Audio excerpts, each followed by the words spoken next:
Beim Empfangen von Satellitenbildern per HPT ist mir aufgefallen, dass ich mit meiner Empfangsstation fast über den Ozean komme. Deswegen ist mir die Idee gekommen, einen Versuch zu starten, um ein großes kombiniertes Bild zu erstellen, welches von Europa über den Ozean bis rüber zum amerikanischen Kontinent reicht. Wie das Ganze abgelaufen ist, seht ihr nach dem Intro. Viel Spaß!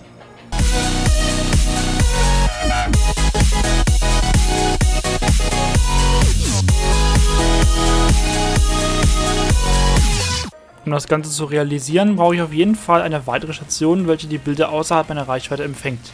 Nach ein paar Tests hat sich herausgestellt, dass ich Bilder bis kurz vor Kanada empfangen kann, auch wenn die Überflüge dann bereits entsprechend niedrig sind und die Bilder so Störungen enthalten. Da wäre es gut, wenn die zweite Station im Osten Kanadas liegen würde. Ich hatte noch in Erinnerung, dass einer meiner Follower auf Twitter, welcher auch HPT-Bilder empfängt, aus Kanada stammt. Ich habe ihn daher kurzerhand per Twitter kontaktiert, ihm meine Idee erklärt und ihn gefragt, ob er mir mal eines seiner Bilder schicken könnte, damit ich weiß, ob es im Grundsatz funktionieren würde. Er fand die Idee klasse und schickte mir kurzer Zeit später eines seiner HPT-Bilder, welches sich erfreulicherweise mit meinem Empfangsbereich überlappte. Damit die Bilder zusammenpassen, müssen diese natürlich vom gleichen Tag und hintereinander folgenden Orbits desselben Satelliten stammen. Nach ein paar Absprachen haben wir uns dann dazu entschieden, den Satelliten Nummer 19 zu nutzen, da das Signal stark und störungsunauffälliger ist als bei anderen HPT-fähigen Satelliten. Für einen ersten Versuch haben wir uns an einem Sonntag verabredet, an welchem wir beide Zeit hatten, die Nummer 19 Überflüge zu empfangen. Jean-Luc nutzt für den Empfang eine 2,4 Meter große Sattschüssel mit einem selbstgebauten Helix-Feed, welche er per Hand auf den Satelliten richtet. Da er das Ganze in seinem Garten stehen hat, kann er nur Überflüge mit um die 20 Grad Richtung Osten empfangen, wodurch seine Reichweite Richtung Europa etwas eingeschränkt ist. Ich habe meine 1 Meter große Satzschüssel auf dem Dach genutzt, welche auch ein Helix-Feed hat und von einem SPX-Router ausgerichtet wird.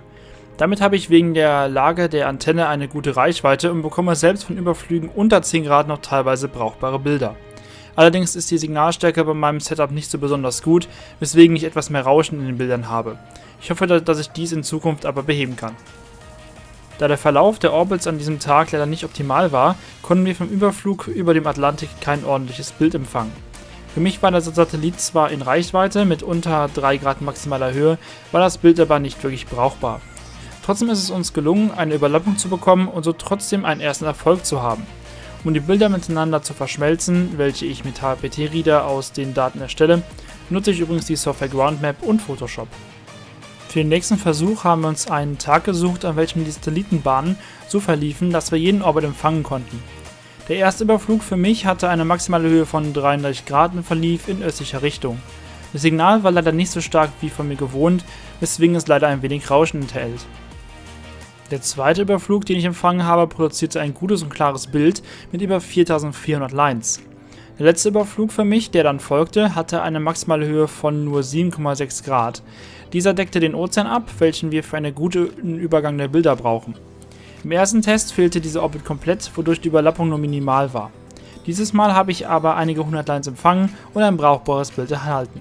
Als nächstes war dann mein Follower in Kanada an der Reihe, um den ersten Überflug außerhalb meiner Reichweite zu empfangen.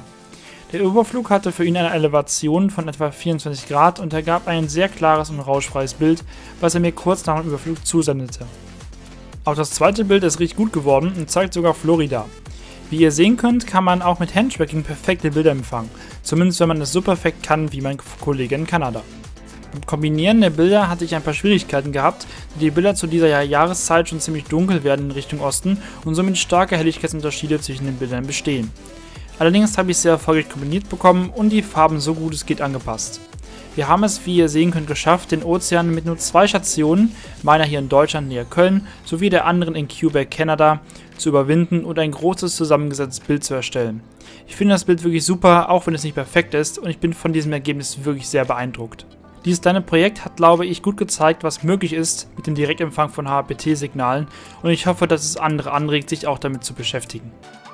Dir hat das Video gefallen? Dann gib einen Daumen nach oben, schreib einen Kommentar und abonniere mich, damit du keine neuen Videos verpasst.